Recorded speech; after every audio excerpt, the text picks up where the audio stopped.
When I Fall by Scarlet Emerald 32. Chapter 46. I stand before you today at the start of a new tomorrow. Ezekiel proclaimed from the balcony of the auditorium as he looked down at the crowd. A tomorrow made possible by the sacrifices of many over the years. Among them, a man whose mission it was to build community and strengthen the bonds between us. A man who had to destroy the very thing that connected us in order to save us. It took us far too long to fulfill the promise of what Rick Grimes and his son Carl envisioned, the same promise Paul Rovia, better known to most of us as Jesus, believed in when he brought us all together those many years ago. Talissa reached her left hand out and took hold of Tara's, where she stood next to her, giving it a squeeze. We've always been bound to each other. We always will be. We fought our way back to each other. Eugene slipped an arm around Talissa's shoulders, and she leaned back against him with a smile as Ezekiel made his final proclamation. We have grown. The crossing over the river may be gone, but we have rebuilt the bridge nonetheless. There was thunderous applause and cheers at his proclamation, and he smiled down at them all warmly as it slowly died away. So eat, drink, and be merry, 'cause we got a lot of lost time to make up for. He shot the crowd a wink as Jerry stepped forward. Let the first annual Inter-Community Reunification Fair begin. Jerry, we changed that. Jerry looked disheartened. For reals, but F-A-I-R, fair. It's got too many. Never mind. Let the Fair of New Beginnings begin. The crowd gave another cheer of approval, and the music began to play as everyone dispersed to the various stalls and games with happy chatter. Talissa noticed that Ezekiel and Carol were off to the side having a quiet conversation, and it looked as if he was outfitted to leave. She nudged Eugene's shoulder and nodded over towards them. He looked as confused as she felt as they both headed in their direction. Hey, what gives? The fair just started. You planning on leaving already? There is an issue that unfortunately requires my immediate attention. An issue that's more important than this fair that you've been trying to make happen for over a year? Yes. Henry is missing. He left Hilltop in search of Lydia a few days ago. Daryl and Connie are out searching for him now, but I said I would join them. Who the hell is Lydia? The skin mask girl. Her mother came back for her, and she left to keep Hilltop safe. But Henry and her got close apparently, so he went after her. Hopeless, romantic little idiot. One wonders where he possibly could have learned those specific traits. Eugene caught Ezekiel's eye and he grinned appreciatively. Whoa. Her mother? So you're saying that girl Daryl and Michonne caught is the daughter of those skin freaks leader? Apparently. They said she calls herself Alpha. Not a particularly inventive handle, but I have to admit, it does get straight to the point. So, wait, what the hell went down at Hilltop after we left? Man, we don't have time for this. Kelly, who had been leaning against the wall a few feet away, pushed herself upright and walked over to them angrily. Open the gate and let's go. My sister is out. No, she's not. Talissa nodded over her shoulder to where the gate had just opened, allowing entry to a group of people. Carol's face broke into a smile as she ran down the road and threw her arms around Henry, who'd walked in with Lydia and Daryl on either side of him. Connie, Michonne, and Judith brought up the rear. Connie ran to her sister to hug her, while Michonne met Talissa and Eugene's questioning look and raised a hand. Circumstances changed, and I had to come out. Judith talked me into letting her come along, but I left RJ and your boys safe and sound at my house with Laura. Starting to think maybe Laura should be our first ask on the babysitting front, seeing as the boys seem to end up with her no matter who we entrust them to. Talissa smirked slightly in agreement. Michonne? Carol looked over at her in surprise, and Michonne gave her a hesitant smile. I was in the neighborhood. Carol turned to look at Judith and smiled. Judith, do you remember us? I've been drawing pictures of you since I was little. You're Carol and you're the king. They both chuckled and nodded. Your hair got really long. Carol grinned in response as she pulled the little girl in for a hug. The plan was to bring Henry. Tara was standing a little ways away from the group, staring hard at Lydia. Just Henry. They all looked around at each other uncomfortably, and Lydia looked down at her feet, as if she wished she could somehow make herself invisible. It was Michonne who finally spoke. Gather up all the leaders. We have a lot to talk about. 10 minutes later, Talissa was in the main auditorium, seated on the edge of the stage with Eugene standing beside her. Michonne, Ezekiel, Carol, and Rachel from Oceanside stood on the stage behind them, and Daryl was leaning against the far wall. Tara and Gabriel each stood in one of the aisles, and Henry and Lydia sat together in the front row. I know I haven't always seen eye to eye with everyone in this room, but I never stopped caring about any of you. I was just trying to do right by my people. Michonne paused for a moment and sighed, but then looked back up at the others in the room. Alexandria's future is here, together with you.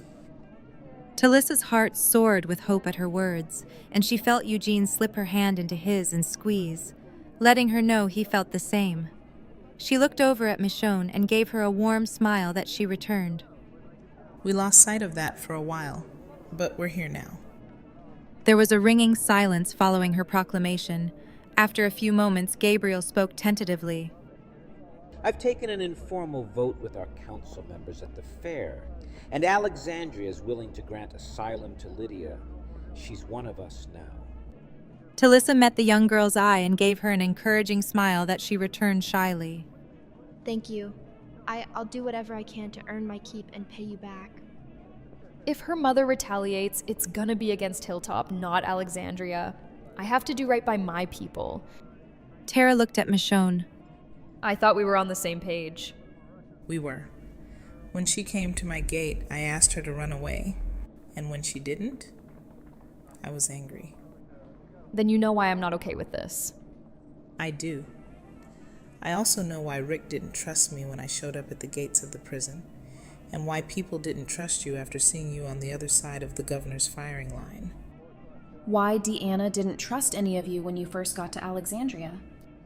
Talissa added, giving Tara an apologetic shrug. Hell, I was gonna kill you on sight when you washed up at Oceanside. Rachel pointed out.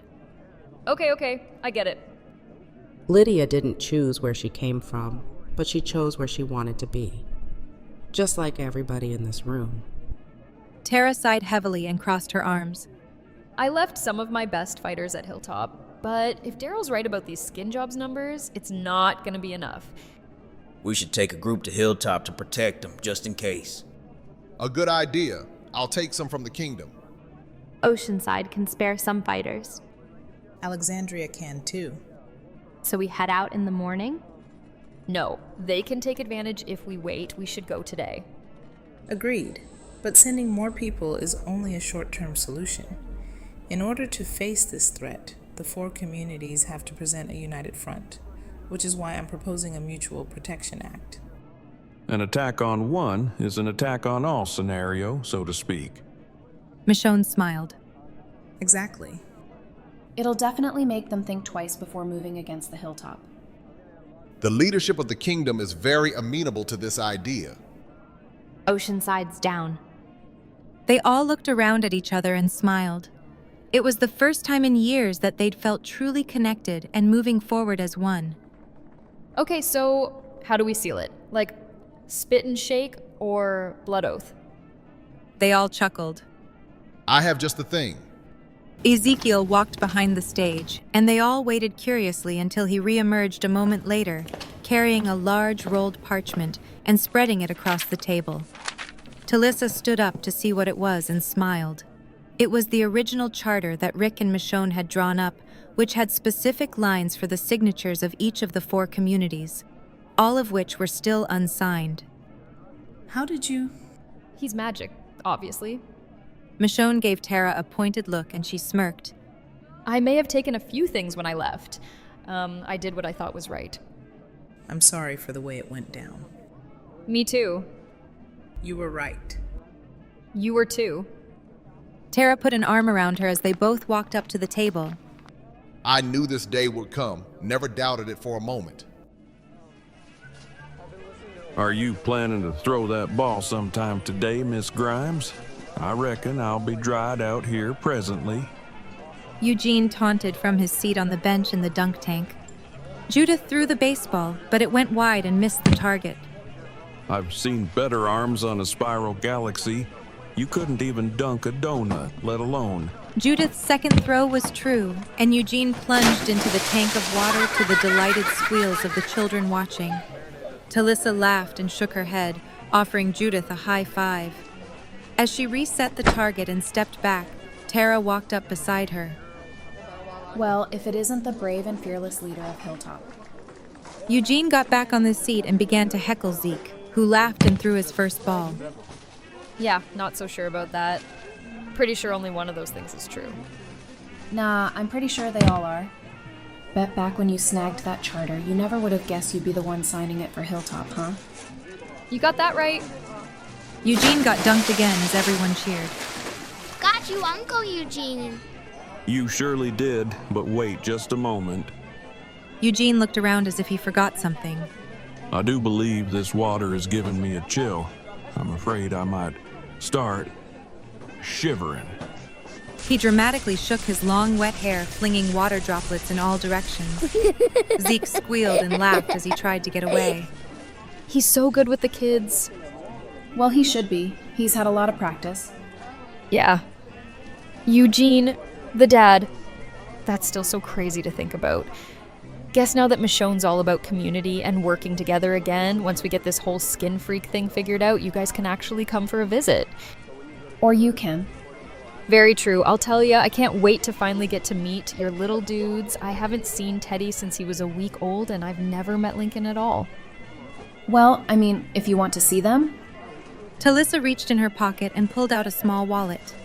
Shut up. Are you serious? Ever since what Enid said at our wedding, and then getting those family pictures of Glenn for Maggie on our honeymoon, we kinda got the idea that having photos of the people you love is important. So, Eugene and I always keep pictures of each other and the boys with us at all times. If somehow the worst were to happen, I'd want the three of them to be the last thing I see in this world, you know? She pulled out the pictures she'd taken over the summer.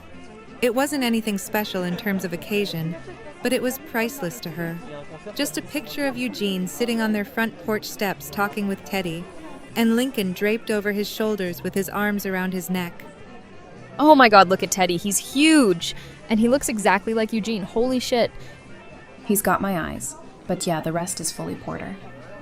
My personality, though, he's a little firecracker, always getting into something, and his mischief is combined with Eugene's intelligence, so there's a pretty high chance he's going to end up blowing something up or burning the house down with an experiment gone wrong one of these days. Tara laughed. I love it. Oh, he and I are gonna get up to some serious trouble together. My exact concern. Talissa shot her a wink and she grinned. Tell me about Lincoln.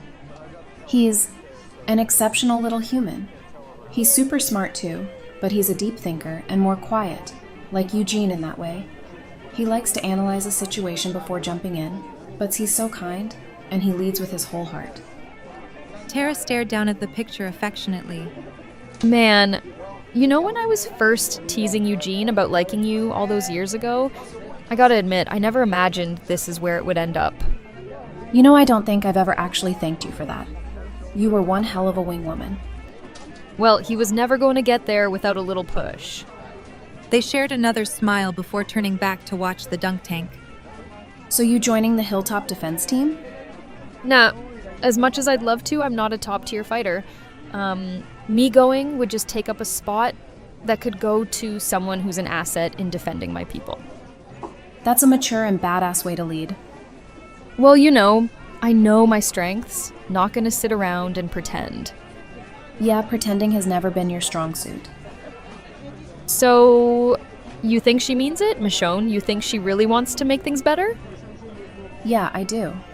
I think this might finally be the start of something really great. Good, because I really have missed the hell out of you guys at Alexandria. Talissa threw an arm around her shoulders. Missed you too, asshole. Come on, man. You're really going to let her down? Luke, Alden, and Enid walked up to where she and Tara were standing. Who's letting who down? Alden here is refusing to get up on stage and sing with me, even though his girlfriend told him point blank she'd love to hear him do it. Tara raised an eyebrow and looked between them. girlfriend? Since when? About 2 minutes ago? Enid looked over at Alden with a smirk. Well, hot damn, it's about time. Good for you guys. Yes, they're adorable. But the issue here is that he's still refusing to serenade her. Who's refusing to perform a serenade? Eugene had finished his shift in the dunk tank and had come to stand beside Talissa with a towel draped across his shoulders. Alden. He won't serenade Enid even though she asked. I feel like this entire thing is spiraling more and more out of context. Luke and I made a bet. He lost. Therefore, I don't have to sing. That's the entire story. Better not. If your lady friends expressed a desire to hear you croon for her, I'd suggest you comply. I speak from personal experience when I say there are few things as romantic as a song sung to you by the object of your affection. He grinned down at Talissa, who reciprocated and stood on her toes to give him a quick kiss. Speaking of adorable. I'm going to retire to the apartment for a shower and some dry apparel. Then I thought I might take a crack at seeing if I can get the ham radio here operational. Seeing as we have a newly enacted charter of cooperation, it'd make our coordinated efforts much more achievable if each community could contact the others at a moment's notice. It would at that. Just don't take too long. We've got the movie at 7 and the campaign at 10. Roger Wilco. Eugene kissed her quickly again and then walked away. Hang on now. Your husband makes an excellent point that I didn't even consider. You're musically inclined too. I'm thinking trio. Oh, hell yes. Tara and Enid both grinned as they began to chant, "Trio! Trio!" over and over. About 45 minutes later, they all gathered at the gate to see off the group that were headed back to Hilltop. Tara walked up to Diane and the other two men who were going with her and smiled. Thanks again for volunteering. I'd give you a bonus, but none of you get paid. So... Diane chuckled and gave her a hug. Be safe. Guys, we won't even be gone that long. Yumiko and Magna were standing with Luke, Connie, and Kelly. Hey, break a leg tonight, okay? Magna nudged Luke and he smiled reluctantly at her. We will, but we want you back for the second act. You got it. Talissa watched with a smile as Daryl said goodbye to Connie and used rudimentary signs to ask her if she would watch his dog. She found their unexpected friendship very sweet. Daryl watched Connie and the dog walked away and then turned to Talissa. You just got here and you're already finding a reason to leave. And here I was thinking you were going to be the life of the party. Yeah, right. He muttered with a smirk. He looked at the others preparing to go as he spoke again. So I met your boys while we were at Alexandria. Oh yeah? What did you think? The older one's something else. He's really smart, isn't he? Like Eugene. Yeah, he is. They both are, actually. Lincoln's just a little young for most people to see it. I'm really glad they both got their dad's smarts instead of mine. Nah, you're plenty smart, too. Way smarter than Eugene in some ways. Talissa smiled and gave him a quick hug. Take care of yourself out there, okay? Always do. She stood with Ezekiel as she watched the party head out the gate and down the road. You planning on rejoining the festivities, Your Majesty? Indeed. There is an axe throwing booth, and I know Jerry is most anxious to offer me challenge. Would you care to join? I think I'm going to go in search of my husband and get some of this delicious food before the movie starts. Fare thee well in your quest then, my friend. Ezekiel nodded to her as he walked away. Talissa made her way back to the apartment complex she still had a residence in. When she walked into her flat, she was surprised to see Rosita sitting next to Eugene at the table stripping wires with a pair of pliers. They both looked up at her as she entered. Hey, you two. What you up to? Eugene's building a ham radio and I'm putting in my obligatory bestie time in assisting. If we're being technical, I'm not building the radio. I'm simply repairing it with the parts available on hand to hopefully return it to full functionality. How much longer are we thinking this little project is going to take? Because I was thinking maybe you could join me for some dinner before the movie. Dinner and a movie, huh? How long has it been since you two have been out on an actual date? God, I have no idea. I honestly can't remember the last time we even watched a movie without little humans crawling all over us and interrupting every 3 seconds. Sounds like you guys are due. I'll head out and leave you to it. Rosita stood and stretched. Oh, Ro, I wasn't trying to kick you out. Talissa said quickly, but Rosita shook her head and smiled. No worries. I was exhausted anyway. I just wanted to keep Eugene company, but now he'll have company he likes way more than mine. Your company is always more than sufficient. She smiled at him as she headed for the door. Once she had gone, Talisa walked around the table where Eugene had the pieces of the radio spread out, and he held a hand out to her, pulling her easily into his lap where he sat. So dinner and a movie is what's on the docket for our evening? If you're amenable to that plan. I am. I promised Luke and Alden I'd do one song with them before the movie, and we have the D&D campaign afterwards, but I figured we could squeeze some food in there somewhere. Do you have any idea what movie they're planning to show? No, but it's gotta be something family-friendly since it's open to the whole community. Figured it doesn't matter that much because I'm pretty much planning on sitting in the back and making out with you the whole time. Eugene grinned at her. Well, seeing as I was never afforded the opportunity to be one of the teenagers getting frisky in the back of a movie theater in my youth, I'd say that sounds like a wholly entertaining scenario. Are you serious? You want to start with a mid-tempo ballad?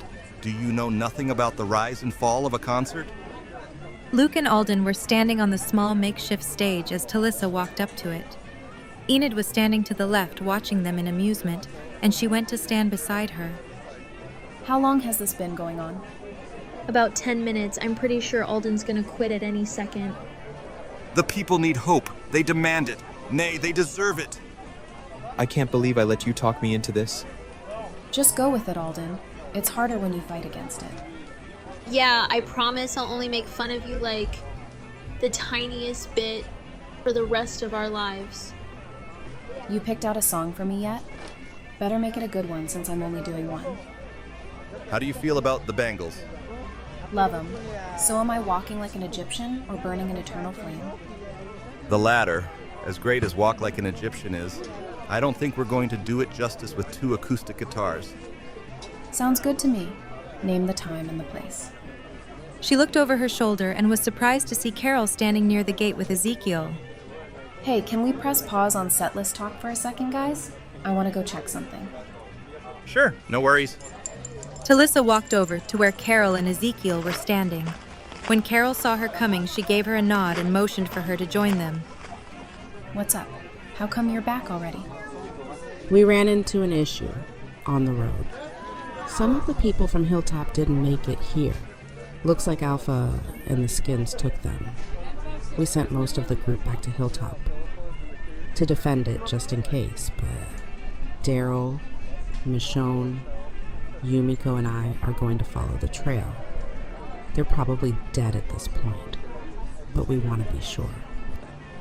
Makes sense. Just make sure you guys are careful, okay? I second that. Ezekiel wrapped his arms around Carol, giving her a long kiss. Eugene, there are children present. Talissa chastised with a giggle as he leaned over and began kissing her neck just below her ear. I was under the impression that your entire intention for attending this movie was for us to seat ourselves in the back row, which we have, and engage in some good old-fashioned hanky-panky. He slipped an arm around her waist and pulled her closer. Well, yeah, it was. But that's before I saw just how packed the auditorium is and how many families are here. Considering we have scarcely had a night in the past 5 years when a child hasn't found their way into our bed at one point or another, I think you would know more than anyone I have become quite adept at being discreet when it comes to loving on you. You do make an excellent point. Talissa turned her head to kiss him. Suddenly, Ezekiel appeared out of the darkness next to them in the aisle with Lydia close behind. Talissa sat up quickly, pushing Eugene's hands back to a more appropriate position, and looked up at them. She immediately registered the concern on both their faces. What's wrong? Lydia's mother was here this evening. She infiltrated our borders dressed as member of one of our communities. Lydia has told me everything she said. and it seems she made several veiled threats, and now Henry is missing. What? Talissa and Eugene got up quietly and followed them out into the atrium. Okay, so how do you know that Henry is missing? I was with him about a half hour ago. He said he was going to go get us some popcorn, and he never came back. All right, before we risk setting a full-blown panic in motion by connecting two events that may in fact have no correlation, let's go do a quick sweep and see if he may have just gotten sidetracked along the way. They walked out into the twilight and scanned the stands where people were still milling around, but there was no sign of him. Okay, you two head right, and Eugene and I will head left. We'll meet up at the other side of the fair and check in. I'm sure he's around here somewhere. Out of the corner of her eye, she saw Luke and Alden walking towards them. Hey, you two, have you seen Henry? No, but you wouldn't happen to know where Enid is, would you? He's bummed that she missed our set. Well, she made such a big deal out of wanting me to sing. I can't believe she didn't even show up to watch me. A thrill of fear went through Talissa at his words. Hang on. Are you saying you don't know where Enid is? Yeah, why? Is something wrong? When was the last time you saw her? Right before we went up to play, about 45 minutes ago. Talissa looked at Ezekiel and saw her own fear and panic reflected back at her. That's two. What's two? Alden's expression was becoming worried. Henry is missing as well, and Lydia's mother came into the fair to posit vague threats this evening.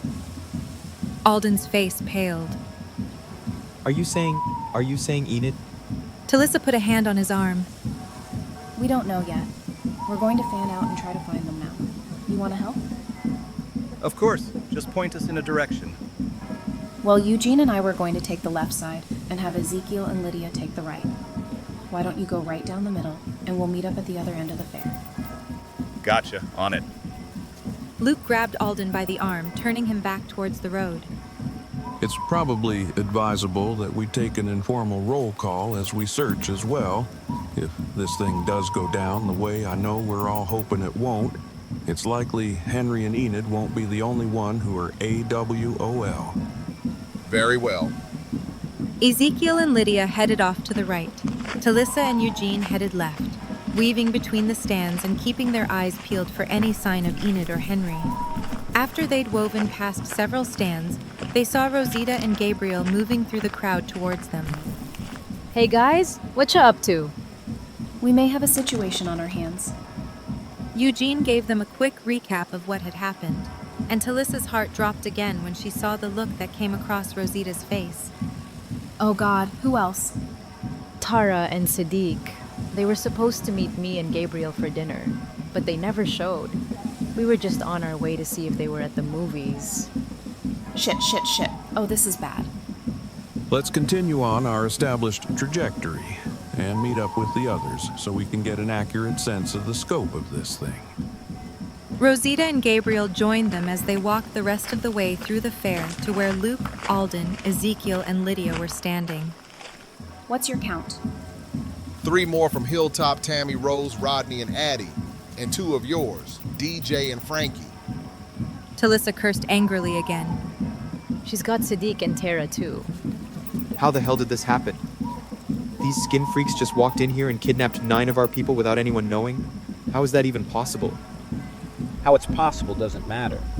What we should be asking ourselves is, what are we going to do about it? There's nothing you can do. If my mother took them, it's for a reason, and you won't get them back until she decides to give them up. She never loses. So, you're telling us to just sit here and do nothing? My girlfriend is out there right now. I'm not just going to take your word on how we should... Stay your harsh words, young Alden. This plight is no fault of Lydia's. And lest you forget, you are not the only one with a person you hold dear in peril tonight. My son is also in the clutches of this fiend, but acting in haste will not serve the interests of any of those we love. So what do you propose we do then? Carol, Daryl, Michonne, and Yumiko went out after Alpha and her horde. Let's just wait for now and see if they come back within the next hour or 2. Maybe they'll have already saved the hostages. I know it wouldn't be a first for any of them if they did. Her words were suddenly cut off by the sound of the gates opening behind them. They all looked up and saw the four she'd just been speaking about coming through. Michonne and Yumiko were supporting a limping and bloodied Sadiq between them, and Daryl seemed to be helping Carol, who was on the verge of collapsing. They all ran down the road to meet them, and Talissa was one of the first to get there. She ran to Yumiko and Michonne and tilted Sadiq's head up to look at him. What happened? She examined the small cut near his hairline where most of the blood was coming from. They knocked him out and left him as a witness. A witness to what? Talissa looked at each of their faces. The dread washed over her again as she registered their broken and agonized expressions. Oh God, please no. She stepped back in horror and felt Eugene's arm wrap around her to steady her. She said she expects us to keep to our own territory and leave her and hers alone. She set a boundary line and marked it with... He trailed off as a strangled sob came from Carol. No. Alden's knees buckled and he hit the ground. Carol fell into Ezekiel's arms where he held her as tightly as he could, and they both cried. Eugene pulled the covers back on the bed as Talissa walked in the room from the shower, and she climbed in beside him. He wrapped his arms around her and pulled her tightly against his chest, kissing the top of her head. How are you doing? I'm awful. Gutted, heartbroken, completely at a loss. I know. I'll admit to feeling a good number of those things myself. It just doesn't feel real. I was talking to Tara just a few hours ago, showing her my picture of the boys, and talking about how now that things are finally moving in the right direction, she could come meet them. She looked up at Eugene with tears in her eyes. I just can't believe that our boys are never going to get to know her. I know. He closed his eyes as a tear slipped down his cheek as well. And Enid? I knew her since she was 15, you know? I've known her at her best and her worst, and she was just getting started. A doctor with a great guy who loved her. Her whole life was in front of her. And Henry? God, he was just a kid. I know, darling. Eugene pulled her closer and rested his cheek against her head. It's so wholly and absolutely unfair in every way imaginable. And then for Sadiq to have to see it all, I can't even imagine. I'll admit, I was surprised that you didn't choose to stay with him tonight. I hope that decision was in no way a result of you feeling I would somehow object, because I assure you I completely understand that his need for you is far greater than mine on this occasion and would not begrudge you in the slightest. And I love you for that, haircut. Talissa leaned up and kissed him lightly. But he said he wants to be alone right now. He took some pretty strong sleeping pills and passed out about an hour ago. But Rosita and Gabriel are going to stay with him tonight just in case. It's going to take some time before he's ready to sit down and try to work through any of it, and I can't blame him. I'd be there for him whenever he needs, however he needs. Eugene pushed a strand of her hair back from her face as he cupped her cheek. And what about you? What do you need? And how might I be of assistance to you? She smiled again and rested her head against his chest. How about you just hold me and let me fall asleep in your arms? I think that would be a very good start. I'm happy to say that is well within my range of capabilities, Mrs. Prince Porter. Eugene snuggled down under the blankets with her and reached over to turn off the light. Everything packed and ready to go? Eugene walked up to her the next morning. Yes, ma'am. We're loaded and ready to hit the road as soon as he's finished. And you're absolutely sure you want to stick around for this? What I want is to get on the road and get home to my babies as soon as physically possible. Daryl said the road back to Alexandria is on our side of the line, so we shouldn't have any issues. Talissa looked up at the balcony of the auditorium. But if he's strong enough to stand up there and do this, I'll be damned if I'm not going to be strong enough to stand here and support him. Agreed. He wrapped an arm around her shoulders and pulled her back so she rested against his chest as they both looked up to where Sadiq had stepped out to look down at the gathered crowd. I was there. I was taken with the others, and I saw... He stopped and closed his eyes against the memory, taking a deep breath before he continued. I was supposed to die with them. I was ready to, Then Alpha whispered in my ear, "Tell them," and something hit me and everything went black. When I woke up, I was alone. It was evil. And I think she left me alive to tell you that story, to scare you and to drive us all apart again. He paused again and finally looked up at them all. But I want to tell you a different story. Ozzy, Alec, and DJ found us. They gave us an opening and everyone fought back. They fought like hell. And what they did, it was more than brave. Because they defended each other and they sacrificed for each other. Some of them didn't even know each other. But they still fought. Sadiq met Talissa's eye now, and she felt a tear slide down her cheek. Like they were family. Till the very end. And their time was cut short in the end. But ours keeps going. So we have to keep going. For them. And for us. We need to honor them. And we need to remember these friends. Our family died as heroes. That's the story I want to tell you. The story I want us all to remember. When I Fall is a work of fiction based on AMC's The Walking Dead. Any characters not created by the author are the property of said company. The story will continue in the next chapter.